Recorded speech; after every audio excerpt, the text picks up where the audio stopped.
সুপ্রিয় দর্শক শ্রোতা, আসসালামু আলাইকুম। দেশ ও প্রবাস যে যেখান থেকে ভিডিওটি দেখছেন সকলকে জানাচ্ছি আন্তরিক প্রীতীয় শুভেচ্ছা। অনেক দুঃখ এবং হতাশার ভিতরে আনন্দের সংবাদ হচ্ছে, সংসদের সাবেক স্পিকার শিরীন শারমিন চৌধুরী গত 2 দিন আগে ঢাকা মহানগর গোয়েন্দার হাতে অ্যারেস্ট হন। তিনি আওয়ামী লীগ এবং তার নিজের সম্পর্কে অনেক চাঞ্চল্যকর তথ্য দিয়েছেন। সেই সম্বন্ধে আমি কিছু কথা আপনাদের সামনে বিশ্লেষণ করব। তাই সকলকে বলবো, আপনারা যারা আমার চ্যানেলে নতুন যুক্ত হয়েছেন অবশ্যই চ্যানেলটি সাবস্ক্রাইব করে লাইক কমেন্ট শেয়ার করে দেবেন, এবং যারা ফেসবুক পেজ থেকে ভিডিওটি দেখছেন অবশ্যই পেজটিকে ফলো করে দেবেন। এবার আসছি মূল আলোচনায়। শিরীন শারমিন চৌধুরী 2009 সাল থেকে আওয়ামী লীগের রাজনীতির সাথে সক্রিয়ভাবে যুক্ত হন এবং তিনবার উনি সংসদে স্পিকার হিসাবে থেকেছেন এবং বাংলাদেশের একমাত্র নারী স্পিকার হিসাবে উনি প্রথম নিযুক্ত হন, এবং শেখ হাসিনার যত প্রকার চামচামি আছে সেটা উনি করে আওয়ামী লীগকে প্রতিষ্ঠা করার জন্য, আওয়ামী লীগকে ধরে রাখার জন্য ওনার অসামান্য অবদান ছিল। উনি ঢাকা মহানগর গোয়েন্দার হাতে কিছু চাঞ্চল্যকর তথ্য দিয়েছেন। সেটা হচ্ছে, ছাত্রদের গণ অভ্যুত্থানের সময় লাস্ট দিন 5ই আগস্ট, যেদিন শেখ হাসিনা বাংলাদেশ থেকে ভারতের উদ্দেশ্যে পালিয়ে যান, সেই দিন উনি সংসদ ভবনের একটি গোপন কক্ষে অবস্থান করছিলেন। সেখানে উনি সহকারে আরও 6 জন এমপি ছিলেন।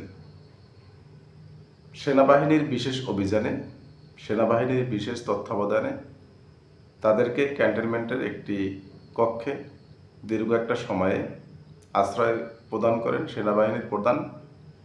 পরবর্তীতে বিভিন্ন আমলা কামলা এবং এমপিরা বিভিন্ন দেশে পাড়ি জমান, কিন্তু উনি যেতে পারেননি। উনি ওনার স্বজনদের বাসায় বিভিন্ন সময় বিভিন্ন বাসায় ছিলেন।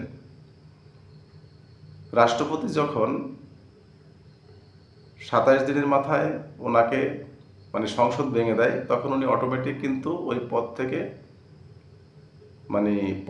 পদচ্যুত হন। পরবর্তীতে ওনার যে কূটনৈতিক পাসপোর্ট ছিল সেটা কিন্তু বাতিল বলে গণ্য হয়। পরবর্তীতে উনি কিন্তু বিদেশ যেতে আর পারছেন না। এরপরে সাধারণ পাসপোর্ট করার জন্য বিএনপিপন্থী কিছু লোকজন, আইনজীবী এবং ওনার কিছু চামচারা আছে যারা ওনার বাসায় গিয়ে ওনাকে পাসপোর্ট করার সকল সহযোগিতা করেছিলেন। পরবর্তীতে গোয়েন্দা নজরদারির কারণে সেটা আর সম্ভব হয়নি, যার কারণে উনি দীর্ঘ একটা সময় বিভিন্ন জায়গায় পালিয়ে বেরিয়েছেন। তবে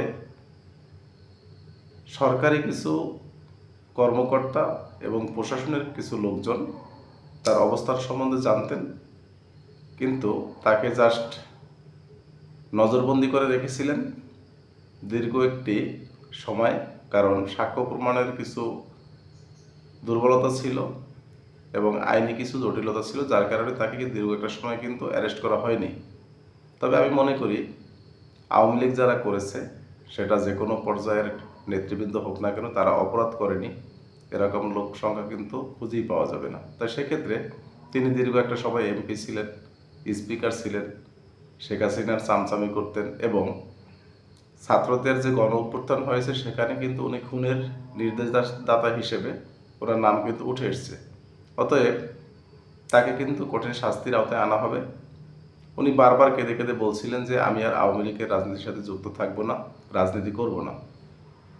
আসলে একটা কথা গল্প মনে পড়ে গেল, বাদুড়ে যখন গাব খেতে যায়, মল ত্যাগ করার সময় যখন গাবের বিচি তার পাশে আটকে যায়, তখন বলছে যে আর গাব খাবো না, কিন্তু যখন ওটা শেষ হয়ে যায় বা চলে যায় আবার কিন্তু গাব খায়। ঠিক একই অবস্থা। এখন তারা বিপদে পড়ে বলছে যে আওয়ামী লীগ করবে না।